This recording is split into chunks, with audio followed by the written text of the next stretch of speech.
Tamis, sarap. Guys, kain na pinya guys. Kain kayo dyan ng tamis-tamis. Thank you for watching. Bye-bye. God bless you po. Ingat pa kayo lagi. Inom lagi ng tubig para hindi ma-heatwave.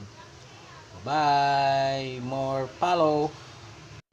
Hi guys, good morning. Dahil uso ngayon ng pinya, tapos meron pa tayong natira dito. Kaya ang ating menu for today ay pininyahang pakpak ng manok. See you guys.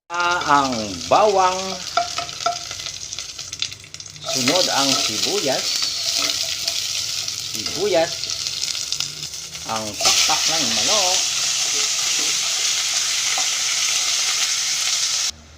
pakuluan natin kasi nilagyan na siya ng konting tubig.